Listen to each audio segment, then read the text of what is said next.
Thank you, Mr. Chair. My name is Ala Qadi. I'm a professor at Algonquin College. I'm also an elected representative to represent racialized workers in Ontario Public Service Employee Union. Ontario Public Service Employee Union represents 200,000 workers across healthcare, colleges, Ontario Public Service Liquor Board Employee Division, and Correctional Services. I am elected to represent racialized workers in Region 4, that is Ottawa, Kingston, Cornwall, Pembroke, which has 40,000 workers, of which 26% are racialized. That makes me a representative of 10,000 people. I also serve on the Equity, Diversity, Inclusion Advisory Committee at Algonquin College as a union rep. I am a certified trainer for dismantling anti-Black, anti-Indigenous, and anti-Black racism within OPSEU. I was recently awarded the OPSEU Human Rights Individual Award for my work in advancing and advocating member human rights. I also served as the vice president for Algonquin College Faculty Union. I am involved with Amnesty International. I'm also a coordinator for Labor for Palestine, a network of unionists across Canada who are an organization of labor and trade union members and activists who stand in solidarity with the struggle for the Palestinian people. I will speak a bit about anti-Palestinian racism, especially in schools in Ontario, and present some part of the Labor Palestine Ontario Education Report. But before that, I just want to say that I am a Canadian Palestinian who grew up under Israeli occupation.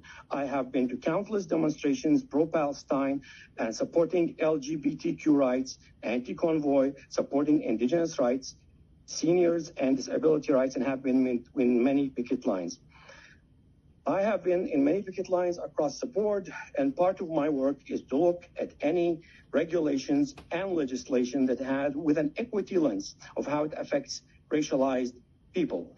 I am here to ask the council to vote against this motion on the floor of the bubble law. Many points have been made. I only have 5 minutes, so therefore I will go very quickly to the union points. On point number 5, this point shows a very narrow conservative view of how a union works when it says unions do not just, when it says lawful labor union strikes, pickets, or any other activity undertaken as a part of labor disputes or negotiation, other types of internal dispute involving owner or occupants of a social infrastructure. This is a very conservative and a narrow view. We all remember what happened with the QB education workers 2 years ago when the Ford government wanted to impose an anti-strike law, and we were there on the picket line for days and days for a strike that was supposed to be illegal. Part of our updated oath in OPSEU is for all elected officials to say, I further promise to uphold the union commitment to dismantling anti-Black racism, anti-Indigenous racism, and all forms of racism. Unions, it's part of our work to participate in defending human rights. Union work in South Africa and around the world was a big factor in bringing down the apartheid South African government by participating in the boycott and sanctions in the sanctions movement, the SACTU movement at the time when the Canadian government considered was standing with South Africa. At the same time, unions stand in defending human rights. Point number 4, in the consultation process, I did not see any mention of labor unions. Also, this council must reach to all the marginalized and racialized communities in Ottawa. As far as the 2021 census shows that 10% of the population of Ottawa is Muslim and 6% is Arab. I doubt that 9 months would be enough to reach everyone if it's more than a checkbox. A report which I can send about the rise of anti-Palestinian racism in schools.